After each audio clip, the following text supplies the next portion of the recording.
kemarin udah ngajuin proposal. Iya, nah tadi kan judulnya tadi tuh itu udah di ini kayak udah ditolak tuh kayak blank gitu. Aduh apa ya? Blank gitu. Aduh apa ya?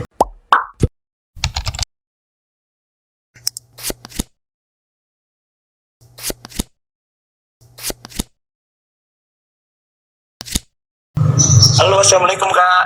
Waalaikumsalam, Bisan. Apa kabar? Alhamdulillah, baik. Kamu semester berapa sekarang? Semester 7 kak.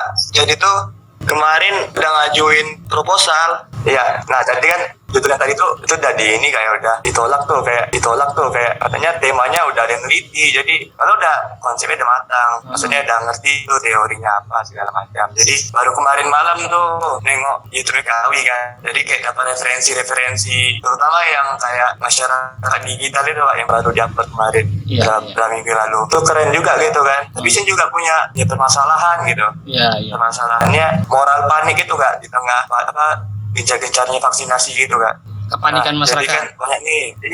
Jadi kan banyak nih masyarakat yang panik kayak, tuh nanti divaksin gimana ya gitu kan. Saya ada masuk virus lain nggak atau gimana gitu. Juga banyak orang rupanya divaksin itu karena dorongan gitu dari kerjaan segala macam harus vaksin. Kalau nggak, ya nggak mau lah katanya. Makanya saya mau kerja aja mau vaksin gitu. Itu banyak dijumpai di sini Kak. Jadi kayak ini keren nih kalau diangkat gitu kan.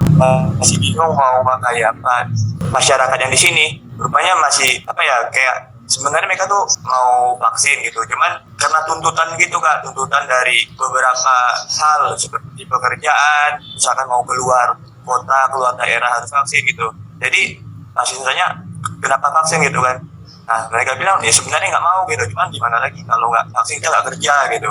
Kalau nggak vaksin kita nggak bisa kemana-mana. Nah ini Kak mentok di sini nih gitu, udah nggak ada pemikiran lagi. Sebelum ke tema yang lain soal ini ya, mungkin akan lebih baik kamu nyari-nyari yang mudah-mudah gitu ya, supaya kamu cepat selesai gitu. Misalkan konstruksi sosial tentang vaksinasi di studi kasus pada masyarakat, misalkan yang di situ banyak masyarakat terkendala atau kurang percaya atau kurang sosialisasi dari pemerintah. Jadi konstruksi sosial tentang vaksin pada masyarakat apa? Kampung mana? Desa mana? Jadi kalau versi ini tadi pakai teori apa Kak? Kalau kamu mau pakai ini bisa pakai Peter Berger dan Thomas Luckman. Konstruksi atas realitas sosial atau atas kenyataan sosial. Aliran teori ini banyak menempatkan Peter Berger itu sebagai aliran fenomenologi. Jadi itu akan mendalam, mengkaji tentang pikiran orang kenapa dia tidak mengikuti vaksin. Nanti persepsi itu akan muncul. Ya karena begini Pak, karena ada kondisi gini, ya karena saya kan kepercayaan saya begini, itu akan muncul sendiri nanti ketika kamu wawancara. Kayak asik juga deh Kak. Ya. Udah banyak kali ide sekarang. Tadi kamu gitu ngobrol tentang ini, tentang baju bekas atau baju ini yang kamu ajukan kemarin. Nah, jadi tuh judulnya itu motivasi thrifting. Thrifting kan kayak cari pakaian bekas gitu Kak. Nah, jadi motivasi thrifting dalam mencari pakaian bekas di daerah Bengkong di tengah pandemi gitu. Nah, jadi kan kayak lagi pandemi rupanya malah ramai gitu, malah makin ramai peningkatan masyarakat yang membeli ataupun menjual baju bekas ini makin banyak gitu. Loh, ini kan pandemi kok makin banyak, dan juga yang beli itu bukan hanya dari kalangan bawah doang, strata bawah, rupanya kalangan atas juga ada gitu. Dan apa sih yang membuat mereka pengen beli?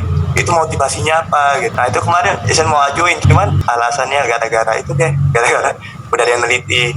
Mungkin kamu nggak mengkaji masalah ini, misalnya begini, kamu kaji itu pakai Bordila, kaitkan dengan gaya hidup, konsumsi. Contoh gini, di masa pandemi orang sebelumnya yang punya uang dari kalangan menengah nih ya, menengah kan mungkin kamu sudah melihat 5 judul skripsi sosiologi paling update 2021 belum? Ya, udah. Di situ ada judul salah satunya dampak pandemi terhadap perubahan gaya hidup masyarakat kelas menengah perkotaan. Nah, iya benar. Di situ karena kan orang sebelumnya sebelum pandemi itu kan mungkin masih bisa membeli produk-produk barang-barang yang branded, ya kan? Tetapi adanya COVID-19 itu secara tidak langsung maupun secara langsung mempengaruhi pendapatan mereka. Tidak terkecuali juga masyarakat yang suka mengkonsumsi dari kalangan atas atau kalangan menengah. Tetapi karena ada pandemi, mungkin ada banyak perusahaan-perusahaan karena alasan krisis kemudian mengurangi tunjangan, lagi bagaimana menghadapi krisis ini. Bagi perusahaan-perusahaan, proyek-proyek itu yang sebelumnya untuk masyarakat, mengadakan proyek-proyek yang bersama-sama dengan masyarakat itu otomatis terhenti, sehingga pemasukan untuk perusahaan itu juga berkurang. Sehingga kalau itu berkurang, pendapatan terhadap orang-orang yang sebelumnya bertugas untuk itu, karyawan-karyawan itu juga pasti berkurang. Tetapi budaya yang sebelumnya, kebiasaan sebelum pandemi, pada saat dia punya duit banyak, itu budaya mereka sampai sekarang itu kan namanya juga tabiat, perilaku, sifat, itu kan susah dihentikan, ya kan? Susah dihentikan, kebiasaan itu susah dihentikan dalam satu ketika. Makanya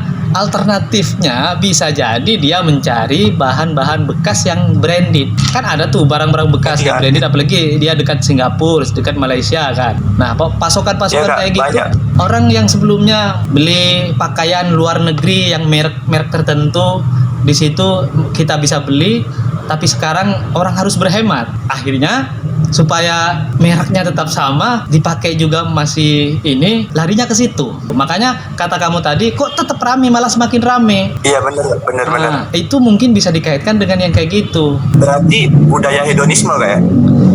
Iya, budaya konsumsi itu. Ini kan begini, secara sosiologis gini ya. Kenapa budaya itu susah berubah? Karena berkaitan sudah diinternalisasi, sudah menjadi karakter masyarakat. Nggak usah jauh-jauh. Teknologi sudah berubah. Misalnya kayak gini, orang dulu pakai sepeda ontel, kan nggak ada sennya tuh. Orang kalau mau ke kiri takut ditabrak dari belakang kan begini. Terus benar. Sepeda berubah, ada motor, ada mobil, ada sennya di belakang. Tapi orang karena masih watak sepeda ontel, orang itu masih banyak begini loh. Itu berarti apa? Meskipun sudah berubah. Itu bener ya? Itu banyak kan? Apalagi truk-truk itu. Iya, banyak kali Kak. Iya, padahal itu tradisi budaya yang diterapkan pada zaman sepeda ontel. Teknologi sudah maju, ada sen di belakang, tapi kita masih begini. Ya sama kayak kebiasaan kita mengkonsumsi sesuatu kan. Kayak kebiasaan kita mengkonsumsi sesuatu. Orang meskipun ada krisis, selama masih bisa bergaya kenapa enggak kan gitu. Selama masih bisa bergaya kenapa enggak kan gitu. Iya. Nah, itu mungkin bisa dikaitkan dengan itu. Cocok sih Kak. Hah? Gak kepikiran sih sebelumnya. Nah, makanya itu kamu harus sharing dong. Soalnya dari kemarin mentok motivasi doang gitu. Pas ini baru kepikiran, iya reality bisa juga gitu kan. Harusnya ini sih lebih dipakai gitu. Karena melihat tingkat antusias warga gitu. Apalagi karena pengaruh brand itu sangat besar banget itu Kak. Malahan kayak rela-rela beliin barang yang berbrand itu sampai berapa harganya, padahal itu kualitasnya second gitu. Cuman ya itu kebalik lagi karena brand, dan mereka kayak tertarik itu, oh ini brand gitu, ketimbang beli baju yang biasa-biasa aja dan gak ada brandnya. Itu sih yang terjadi di Batam sekarang Kak. Iya, yang kayak gitu maksudnya. Nah, yang kayak gini kamu bisa tentukan judulnya. Misalnya begini, budaya konsumerisme di tengah krisis pandemi COVID-19. Lalu dalam kurung studi tentang budaya mengkonsumsi barang-barang branded bekas gitu di kota Batam gitu. Ya Kak, di kota Batam. Udah jelas kamu mau ngapain, udah jelas. Teorinya saya sarankan pakai bordilat. Nih, udah agak mau tercerahkan nih Kak. Soalnya dari kemarin tuh apalagi pas disuruh ganti tema tuh langsung blank gitu, aduh apa ini gitu apa gitu. Terus sampai mikir segala macam. Ya, keren sih Kak, bisa dapat. Ya udah, yang penting kamu sudah ada gambaran lah, sudah tahu mau ngapain. Ya Kak. Terima kasih banyak Kak ya waktunya. Ya, sama-sama. Sukses ya. Assalamualaikum warahmatullahi wabarakatuh. Waalaikumsalam warahmatullahi wabarakatuh. Terima kasih Kak.